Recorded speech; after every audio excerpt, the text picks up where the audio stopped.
بسم اللہ الرحمن الرحیم۔ الحمد للہ عز وجل۔ ہم نور الازح پڑھ رہے ہیں۔ آج ہم انشاءاللہ عز وجل نور الازح سے ان چیزوں کے تعلق سے پڑھیں گے جن سے غسل لازم ہوتا ہے، جو چیزیں غسل کو لازم کر دیتی ہیں۔ فصل ما یوجب الاغتسال، یہ فصل ہے ان چیزوں کے بیان میں جو غسل کو واجب کر دیتی ہیں یعنی لازم کر دیتی ہیں۔ فصل ما یوجب الاغتسال، یہ فصل ہے ان چیزوں کے بیان میں جو غسل کو لازم کر دیتی ہیں۔ یفترض الغسل بواحد من سبعۃ اشیاء، یفترض الغسل، غسل فرض ہوتا ہے، بواحد من سبعۃ اشیاء، 7 چیزوں میں سے کسی ایک کے ذریعے۔ 7 چیزوں میں سے کسی ایک کے ذریعے غسل واجب ہوتا ہے، غسل فرض ہوتا ہے، غسل لازم ہوتا ہے۔ یفترض الغسل بواحد من سبعۃ اشیاء، 7 چیزوں میں سے کسی ایک کے ذریعے غسل فرض ہوتا ہے۔ اب وہ 7 چیزیں کون کون سی ہیں انہیں بیان کر رہے ہیں۔ خروج المنی الی ظاہر الجسد اذا انفصل عن مقرہ بشہوۃ من غیر جماع۔ خروج المنی، منی کا خارج ہونا، منی کا نکلنا، کدھر نکلنا؟ الی ظاہر الجسد، ظاہر جسم کی طرف، جسم کے ظاہر کی طرف منی کا نکلنا، منی کا خارج ہونا۔ اذا انفصل، جب کہ منی نکلی ہو، منی خارج ہوئی ہو، عن مقرہ، اپنے ٹھکانے سے، اپنے رہنے کی جگہ سے جہاں پہ منی رہتی ہے۔ مرد میں منی پیٹھ کی جانب رہتی ہے، کمر کے پاس پیٹھ کی جانب منی رہتی ہے۔ تو منی اپنے ٹھکانے سے جب شہوت کے ساتھ ظاہر جسم کی طرف نکلے تو غسل فرض ہوتا ہے، وہ بیان کر رہے ہیں۔ خروج المنی الی ظاہر الجسد اذا انفصل عن مقرہ بشہوۃ، خروج المنی، منی کا خارج ہونا، الی ظاہر الجسد، ظاہر جسم کی طرف، جسم کے ظاہر کی طرف، اذا انفصل، جب کہ منی جدا ہوئی ہو، الگ ہوئی ہو، عن مقرہ، اپنے ٹھکانے سے، بشہوۃ، شہوت کے ساتھ، من غیر جماع، بغیر جماع کے۔ کیونکہ اگر بندہ جماع کرتا ہے، کسی زندہ آدمی سے جماع کرتا ہے تو صرف جماع سے ہی غسل فرض ہو جاتا ہے، جماع کرنے سے ہی غسل فرض ہو جائے گا، تو چاہے منی نکلے یا منی نہ نکلے، اس لیے یہاں پہ غیر جماع کی قید لگائی گئی، ٹھیک ہے۔ تو منی اگر اپنے ٹھکانے سے شہوت کے ساتھ جدا ہوئی اور ظاہر جسم کی طرف نکلی تو اب غسل کرنا فرض ہوگا۔ اس میں ایک قید ہے کہ خروج المنی الی ظاہر الجسد، منی کا ظاہر جسم کی طرف نکلنا جبکہ وہ اپنے ٹھکانے سے شہوت کے ساتھ جدا ہوئی ہے۔ اس سے معلوم کیا ہوا کہ غسل فرض تب ہوگا جب کہ منی اعلی تناسل سے باہر آ جائے، باہر نکل جائے، جب کہ منی کا خروج ہو جائے تب غسل فرض ہوگا۔ اب مان لیں کہ منی شہوت کے ساتھ اپنے ٹھکانے سے جدا ہوئی، لیکن بندے نے اپنے آلے کو کسی کپڑے سے باندھ دیا یا ہاتھ سے زور سے پکڑ لیا، جس کی وجہ سے منی فی الحال باہر نہیں آ سکی اور شہوت ختم ہو گئی۔ شہوت کے ختم ہونے کے بعد اگر منی باہر آئی تو اب غسل فرض ہوگا، یعنی جب منی باہر آئے گی غسل تب ہوگا، جب تک منی باہر نہیں آئی ہے غسل فرض نہیں ہوگا۔ ہاں، جب منی باہر آ رہی ہے اب شہوت ہو یا نہ ہو اس کا اعتبار نہیں ہے، اعتبار تب ہوگا، اعتبار اس وقت کا ہوگا جب منی اپنے ٹھکانے سے جدا ہوئی۔ اس وقت شہوت تھی یا نہیں تھی؟ جس وقت منی اپنے ٹھکانے سے جدا ہوئی، اگر اس وقت شہوت تھی، اگرچہ شہوت ختم ہونے کے بعد منی اعلی تناسل سے باہر آئے تب بھی غسل فرض ہے۔ لیکن اگر منی بغیر شہوت کے اپنے ٹھکانے سے نکلے اور باہر نکل آئے تو اس سے غسل فرض نہیں ہوتا۔ مثال کے طور پر کوئی بندہ بوجھ اٹھائے، بھاری بوجھ اٹھائے تو منی نکل آئی، اس سے غسل فرض نہیں ہوگا۔ خیر، خروج المنی الی ظاہر الجسد اذا انفصل عن مقرہ بشہوۃ من غیر جماع، منی کا ظاہر جسم کی طرف نکلنا جبکہ منی اپنے ٹھکانے سے شہوت کے ساتھ جدا ہوئی ہو بغیر جماع کے۔ وتواری حشفۃ، اور حشفہ کا چھپ جانا، وقدرها من مقطوعها، اور اس کی مقدار یعنی حشفہ کے مقدار چھپ جانا، من مقطوعہا اس کے کٹے ہوئے سے، یعنی ایسا بندہ جو مقطوع الحشفہ ہو، جس کا حشفہ کٹا ہوا ہو۔ حشفہ کہتے ہیں مرد کے اعلیٰ تناسل کا جو اگلا حصہ ہوتا ہے، جو ابھرا ہوا حصہ ہوتا ہے، ختنے میں جس حصے کے اوپر سے چمڑی کاٹتے ہیں اسے کہتے ہیں حشفہ۔ حشفہ کا یا اس کی مقدار کا، حشفہ جس مقدار کا ہوتا ہے اتنی مقدار کا اس بندے کا چھپ جانا، اس بندے کا اعلیٰ تناسل چھپ جانا جس کا حشفہ نہیں ہے۔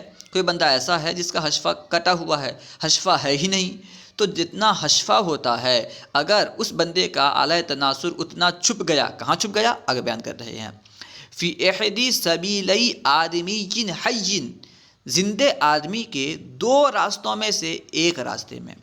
اصل میں سبیلینی تھا، سبیلینی آدمی حی تھا۔ آپ جانتے ہیں کہ جب اضافت کی جاتی ہے تو نون تثنیہ گر جاتا ہے، اس لیے نون تثنیہ گر گیا تو سبیلی آدمی حی، زندے آدمی کے دو راستوں میں سے ایک میں حشفہ کا یا کٹے ہوئے، حشفہ کٹے ہوئے آدمی سے اس کی مقدار کا چھپ جانا۔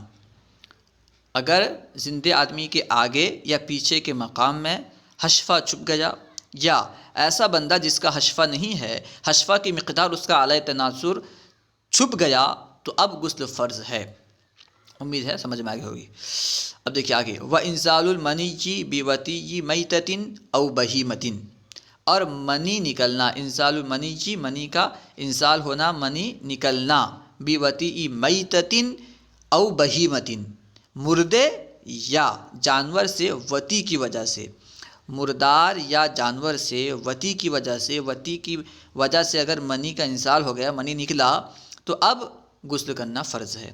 ہاں کسی بندے نے مردے یا کسی جانور سے وطی کی لیکن منی کا خروج نہیں ہوا، انزال نہیں ہوا، تو اب غسل فرض نہیں ہے۔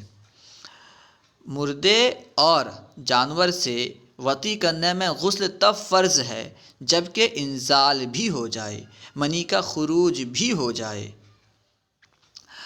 وَإِنزَالُ الْمَنِيِّ بِوَطِيِّ مَيْتَةٍ أَوْ بَهِيمَةٍ، مردے اور جانور کے وطی کے ذریعے منی کا نکلنا، منی کا خارج ہونا، یہ بھی غسل کو واجب فرض کر دیتا ہے، لازم کر دیتا ہے۔ وَوُجُودُ مَاءٍ رَقِيقٍ بَعْدَ النَّوْمِ إِذَا لَمْ يَكُنْ ذَكَرُهُ مُنْتَشِرًا قَبْلَ النَّوْمِ، وَوُجُودُ مَاءٍ رَقِيقٍ، اور پتلے پانی کا پایا جانا، موجود ہونا، بعد النوم، نیند کے بعد، اذا لم یکن، جب کہ نہ ہو، ذکرہ، اس کا اعلیٰ تناسل، اس کا ذکر، منتشرن، منتشر نہ ہو، کب منتشر نہ ہو، قبل النوم، نیند سے پہلے، یعنی نیند کے بعد پتلے پانی کا پایا جانا جب کہ نیند سے پہلے اس کا اعلیٰ تناسل منتشر نہ ہو، جب کہ نیند سے پہلے اس کا ذکر منتشر نہ ہو، اس میں شہوت نہ ہو، منتشر نہ ہو، سخت نہ ہو، کیونکہ اگر نیند سے پہلے اعلیٰ یعنی ذکر منتشر ہوگا تو یہ سمجھا جائے گا، کیونکہ جب عام طور پر ذکر منتشر ہوتا ہے تو مزی کا خروج ہوتا ہے، ایک پتلے پانی کا خروج ہوتا ہے، ایک پتلا پانی نکلتا ہے جسے مزی کہتے ہیں، اس کے نکلنے سے شہوت میں اضافہ ہوتا ہے۔ ہو سکتا ہے کہ بندہ کا اعلیٰ تناسل منتشر ہو اور وہ سو گیا ہو تو شہوت کم گئی ہو، اور جو مزی ہے وہ نکل گیا ہو، وہ پتلا پانی موجود ہو، وہی دکھ رہا ہو۔ لیکن اگر شہوت سونے سے پہلے اعلیٰ منتشر نہیں تھا، ذکر منتشر نہیں تھا، اب کسی پتلے پانی کو ہم دیکھ رہے ہیں تو یہ سمجھا جائے گا کہ یہ منی ہے اور کسی بیماری کی وجہ سے منی پتلی ہو گئی ہے۔ وَوُجُودُ مَاءٍ رَقِيقٍ بَعْدَ النَّوْمِ إِذَا لَمْ يَكُنْ ذَكَرُهُ مُنْتَشِرًا قَبْلَ النَّوْمِ، اور پتلے پانی کا پایا جانا نیند کے بعد، اذا لم یکن ذکرہ منتشرا قبل النوم، جبکہ نیند سے پہلے اس کا ذکر منتشر نہ ہو، سخت نہ ہو۔ ووجود بلل ظنہ منیا بعد افاقہ من سکر و اغماء، ووجود بلل، اور گیلے پن کا پایا جانا، تری کا پایا جانا، ایسی تری کا پایا جانا، ظنہ جسے وہ گمان کرے، منیا منی، کب گمان کرے، بعد افاقہ، اپنے افاقے کے بعد، کس افاقے کے بعد، من سکر، نشے سے، و اغماء، اور بے ہوشی سے۔ کوئی بندہ نشے میں تھا یا بے ہوشی میں تھا، جب اس سے افاقہ ہوا، جب اس سے ہوش میں آیا، اس نے تری محسوس کی، اس نے تری کو پایا اور اس تری کو وہ منی گمان کر رہا ہے، تو اب بھی غسل فرض ہے، کیونکہ ہو سکتا ہے کہ منی ہی نکلا ہو، کیونکہ وہ نشے میں تھا، اسے معلوم ہی نہیں ہے۔ اب تری موجود ہے جو جسے وہ منی سمجھ رہا ہے، اسے گمان ہے کہ منی ہے، تو منی ہی ہوگی پھر۔ وَوُجُودُ بَدَلٍ ظَنَّهُ مَنِيًّا بَعْدَ إِفَاقَتِهِ مِنْ سُكْرٍ وَإِغْمَاءٍ، اور ایسی تری کا پایا جانا جسے وہ منی گمان کرتا ہو نشے اور بے ہوشی سے اس کے افاقے کے بعد۔ کوئی بندہ بے ہوش ہو یا نشے میں ہو، اس سے افاقے کے بعد ایسی تری پائے جسے وہ منی گمان کر رہا ہے، اب بھی اس پر غسل کرنا فرض ہے۔ وَبِحَیْضٍ وَنِفَاسٍ، اور حیض و نفاس سے، حیض و نفاس سے بھی غسل فرض ہے۔ حیض اس خون کو کہتے ہیں جو عورت کو ہر ماہ کم از کم 3 دن اور زیادہ سے زیادہ 10 دن آتا ہے، اور نفاس اس خون کو کہتے ہیں جو بچے کی پیدائش کے بعد نکلتا ہے، اسے نفاس کہتے ہیں۔ تو حیض و نفاس سے بھی غسل فرض ہوتا ہے۔ یہ جو صورتیں ہیں یہ عورت کے ساتھ خاص ہے۔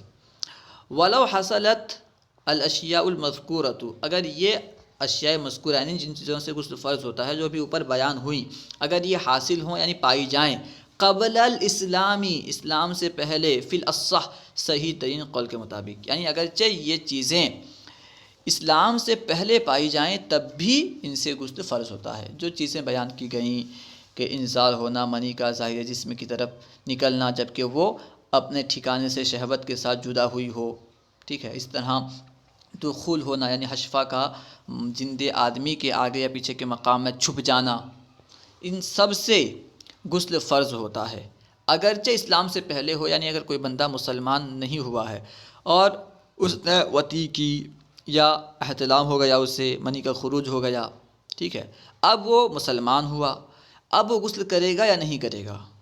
دراصل جو بندہ جنبی نہ ہو، جس پر غسل فرض نہ ہو، جو غسل فرض ہونے کی صورتیں بیان کی گئیں، اگر کوئی بندہ ان صورتوں میں سے کوئی صورت یعنی کوئی صورت اس میں نہیں پائی جا رہی ہے اور وہ مسلمان ہوا، تو اس کے لیے مستحب یہ ہے کہ وہ غسل کر لے، اسلام لانے کے بعد مستحب یہ ہے کہ وہ غسل کر لے۔